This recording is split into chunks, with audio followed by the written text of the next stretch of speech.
Now, the previous two speakers have shared with you the health insurance in more or less for urban India.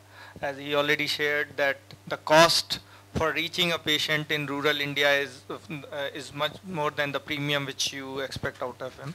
So I'll briefly share with you because Mr. Anil Sarup, who was supposed to be here for RSBY, is not here. So I'll share with you the third, like the scheme for rural India, which has been launched by the Labor Department of the Government of India. And this scheme is known as Rashtriya Swasthya Bima Yojana or National Health Insurance Scheme, in which you make a card for a rural BPL family. A card can provide cover to the 5 persons maximum in a family for maximum 30,000. And then there are insurance agencies who bid for this insurance with the state government. Premium is divided between the government of India and the state government, and the rural person, the head of the family has to pay 30 rupees to get that card made. Then there are hospitals which are impaneled for this scheme, and there is insurance agency, there is third party administrator, and that is how the scheme runs in rural India. There is a number of diseases which are covered under that, and there is a fixed amount which is there, which is to be reimbursed to the hospital for that care. So this is one scheme which was very popular, which is rather very popular, and which provides the mass coverage to the BPL, the section of population which Mr. Gupta was referring in his presentation, in rural areas which have no care available in public health sector. This scheme makes some provision for them to be able to access the health care in private sector. And this scheme has run very successfully in many states, although in some of the states there were large scale problems, practical problems, implementation problems about the scheme. And I think rest we can discuss when we discuss whether their presentations or any questions you have about this scheme. So now I invite questions and any comments or discussion from the audience.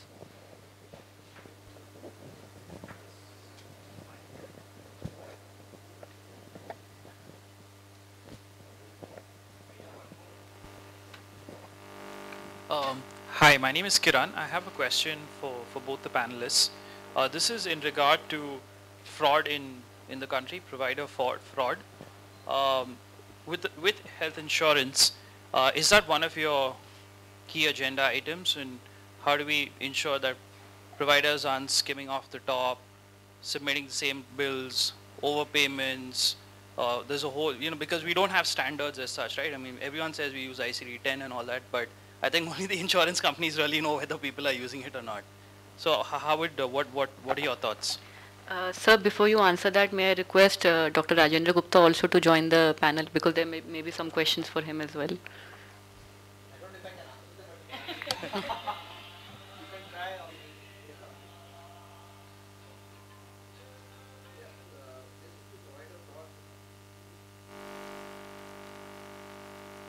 And also, just as a clarification, when I say fraud, I know fraud implies that there was intent to do it. So let's just use the word overpayment and not place the blame as yet. Yeah, but overpayments, that could be fraud if there's a trend. But at high level, overpayments. Yeah, let's classify frauds very simply, like say total fraud, as you said, totally made up documents. Hospitalization never occurred, and then you have totally made up documents. Second is you talk about overbilling, or over providing of care, over billing of for care not provided. That could be another. Now, basically, if you look at it, as you correctly said, there is nothing standard there. Now, what insurance companies try to do, like maybe I could talk about us, how we try to do is that when we get hospitals on a panel, we also insist upon them for their tariff list, to be very frank. Maybe you go to a further step about negotiating rates, and all those comes at a later stage. Correct. Now, what you do is that internally people like us, we grade hospitals ourselves internally, because now no agencies, hospitals don't want to be graded from external agencies, or there's a lot of I think this is going on for last 8 or 10 years. Insurers have been asking for grading of hospitals or accreditation of hospitals, but there's no uniformity in how this is happening or how this is going to happen. Now, what you do is you actually grade them internally, and then we actually look at how they behave. There are different ways, and it's not that nothing happens. It does happen. If you see companies who have been doing it in-house, they have a better management of claims. Maybe you could have examples of Bajaj Allianz, or maybe all who have been doing this themselves. Now, here you start monitoring those claims. There's something which some people have built up something in our own systems, which would give you a trigger, saying that there's something in a class hospital, this class city, for this class surgery, this would be the approximate amount. Now, whether are you plus or minus within that range or above that, then you start questioning. But this is how. But there is no standard to this thing. Now, since you have raised this question, there's always been a demand. I've been raising this issue at why not we get into a sound system where we have somebody publishing UCR rates across the country, maybe geographic wise, but you require people to have grades of hospitals. You have first grading to be done according to the infrastructure, quality of care, etc. And then you have some dynamic rates which are being published by an independent agency across that. These are the rates, most common rates across for, and appendectomy is going to cost you so much, and this rate of hospital, this is how much. Now this is going to help two people, both the insured also, he knows which are the hospitals which can offer within this. This is a common. Second, also the insurers can start working on policies saying that, okay, we are going to pay you 100 percentile of what are those rates. If anything above, you'll have to bear on your own. Right. Otherwise, there's no control over the hospitals or something that, you cannot charge more than this or you can charge more. So is this a core pain point today in your organization? Being able to identify these because many of it now, and the reason I ask is I come from a background of fraud and abuse, and in the US I know that it's slightly more complex because you can have clinical fraud as well, where dosages, instead of say 10 ml, if it's 15 ml, the guy who's looking at the claim has no idea what 15 ml means. He's going to multiply one rate into 15 ml equals this much and then charge you. So how does that? Till now in this country nobody has gone into the line of treatment at all.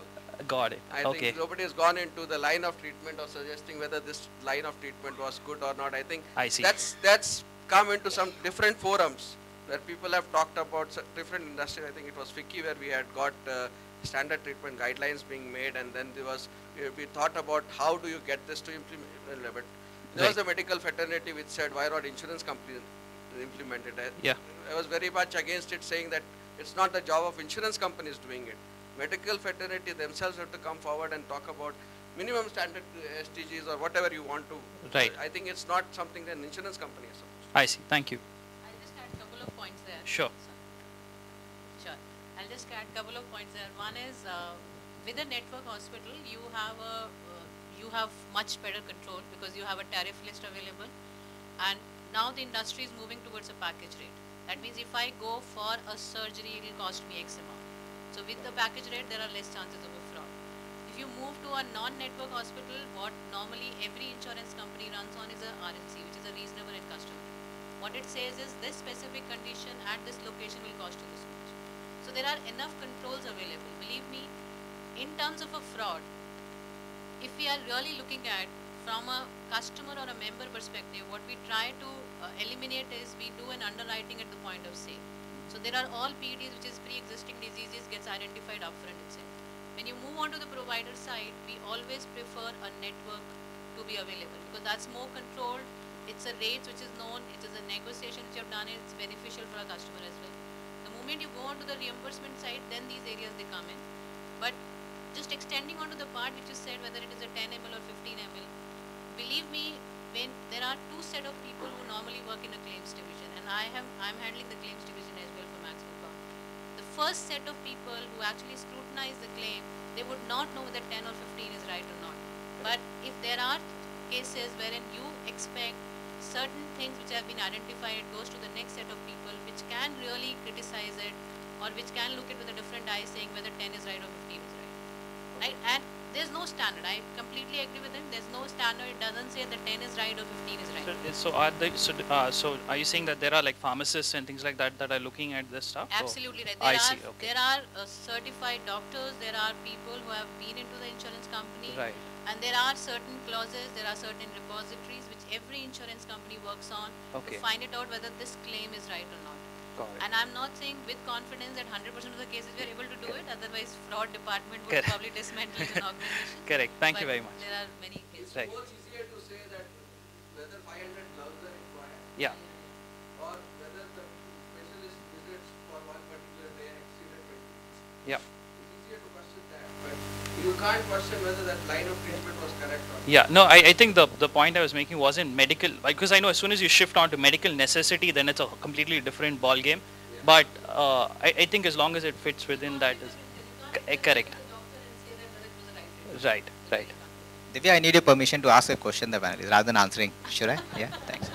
You're from the government, right? Yes. Yeah.